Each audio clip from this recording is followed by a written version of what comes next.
Okay, I'm going to try again. Time's against us, it's like 3:30. So I want to be down, filmed and on my way back by 4:30. Something's just bit me on the leg. Hopefully it's not a spider. Oh, there's a glandula down there. Reasonable one. There you go.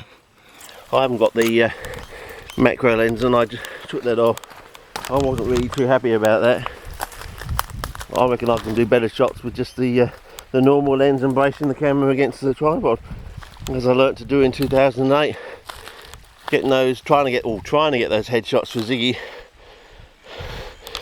But as the sunlight comes down, you'll see that will start to change, and it will look like it does in the mornings, because the sunlight in the mornings comes the other way, so it's all lit up in the morning. So come next year, I might do this journey again. The water it'll be probably almost bone dry in there then, but I'm gonna have to try and do it really early, like very early May, and that's a bit dangerous because there could still be snakes about.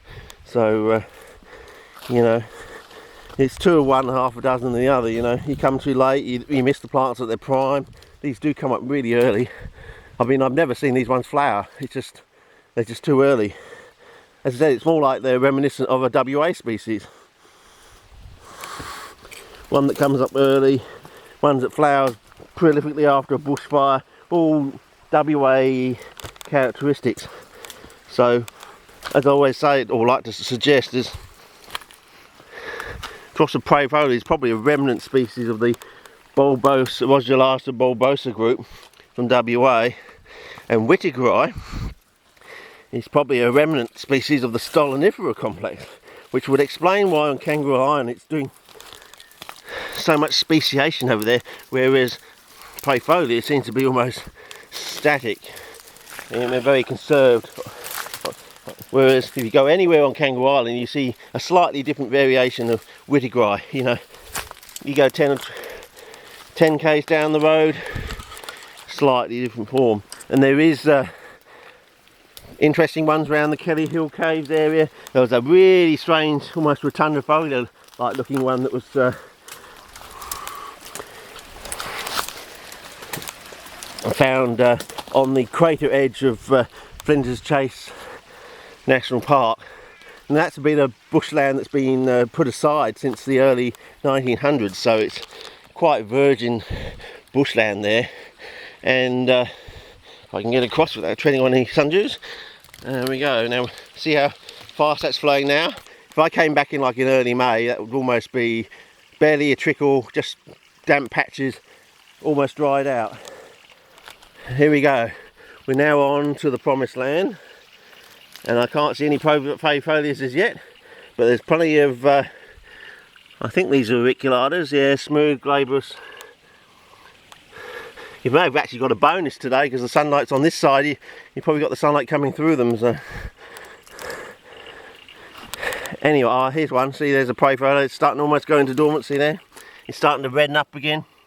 As I said before, they start off in a lovely red coloration, and they sort of pale out and go green, and they start to colour up again before they go into dormancy.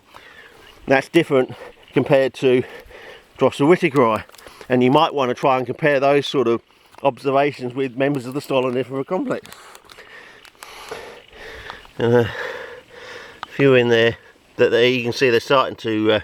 Now that one's I'll be dormant within 2 weeks, totally dormant and gone. So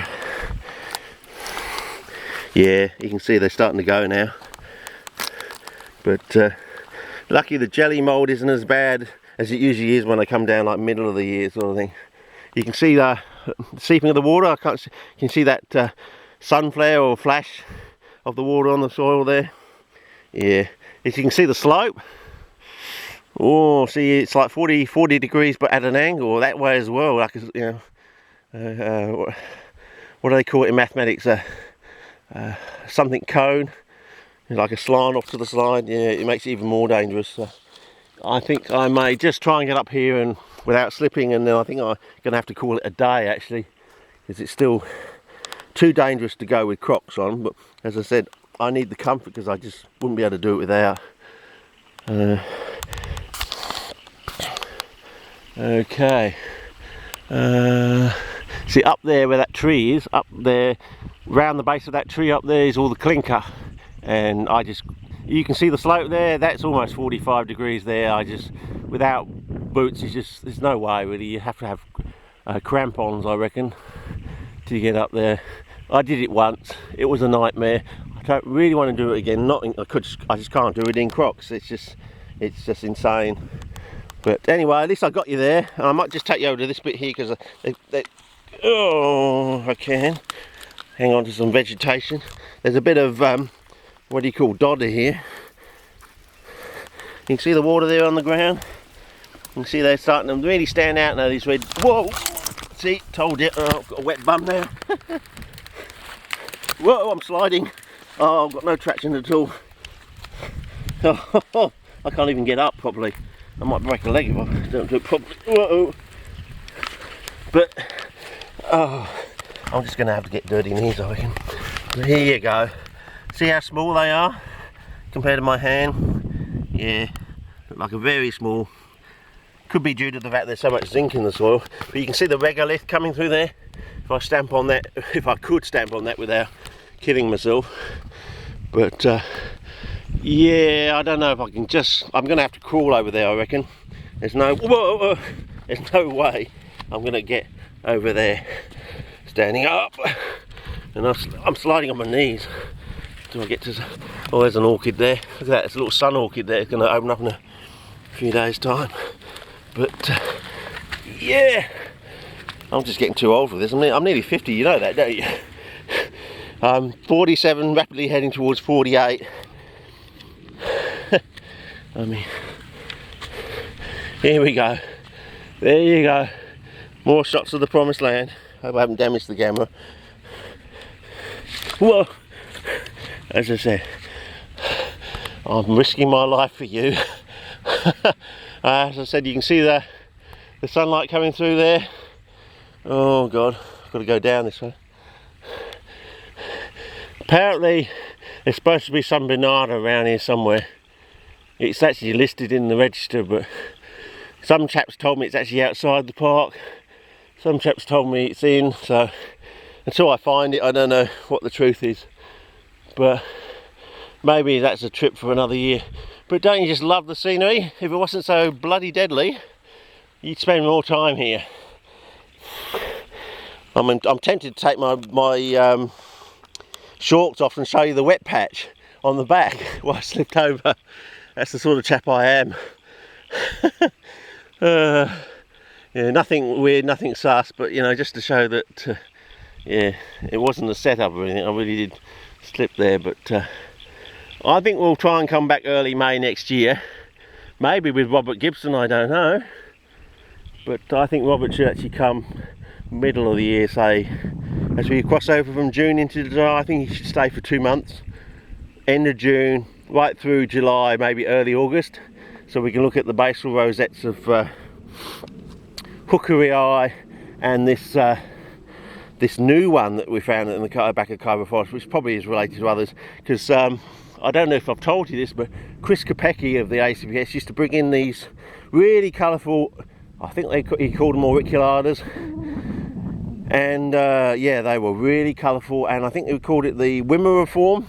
I've seen similar things at Mackenzie Falls, but they weren't as colourful. So between our one, Mackenzie Falls, and his so-called Wimmera one, I think he called it, yeah, there's a lot of new stuff to be, sorry about it, almost fell over, to be discovered. So I think we're going to have to call it a quits here, and I'm going to have make a dash back to the car. I think I need a drink too. So yeah, it's very hard carrying a bottle. It just weighs you down. It's not a done thing. You should carry a supply of some sort of thing with you, but you know, I had to be quick, I had to be light, I had to be agile to an extent, and watch out for all this jelly mold. But yeah, there's a lot of new stuff to be discovered. There's that Whittigrai, a barren sort of form we found near the old coal mine at Anglesey back in 2003. That almost seems like it's got ribbon tentacles on it. Of course, until Prolifera, and now with the Honda photograph of Drosera intermedia showing snap pads, if you want to call them that, on the ends of these ribbon, well, tentacles. I don't know if you call them ribbon tentacles, they're just on the end of tentacles. It nowadays begs the question, we've got to go back and look at everything again and look for snap balls, snap pads and everything else on and off ribbon and non-ribbon tentacles, I suppose, and see if there's any new trends along those lines as well, I suppose. But yeah, so there's a lot of new exciting stuff. I mean, just finding them on intermedia, that's a common American, somewhat European, I don't know. I always think of it as an American species, but maybe it has taken up residence in parts of Britain and Europe, I don't know. I'd have to check my facts on that. It's been such a long time since I did the basics. When I was, basically 8 years, just 8 and a few months old, I started doing all my basic library research and taking out books and all that thing. That goes all the way back then, so, I'd have to take a remedial refresher course on all the basics there, I think. That's what I would do anyway, depending on the import of everything over the next months to years, I suppose. But anyway, I think I'll call it a day here. I think you've got some nice long clips here looking at all this lovely vegetation, and I did make the effort to get here at this time of the year, and as I said, I just caught them just before they're colouring back up again before they go back into dormancy, whereas Whitty just sort of greys out and goes black, whereas these don't. These colour up before they go into dormancy. Another difference. So this tends to suggest it's probably on a different arc, a Rhodulata bulbosa arc, whereas Whitty I think is more related to, because of the grooves on the petiole. You can see some members of the Stolonifera complex have those similar type groovings, and the fact that the Stolonifera complex is so speciated, and the ones on Kangaroo Island are tending to go that way. I think I need to turn the camera off and just go. Thank you for listening.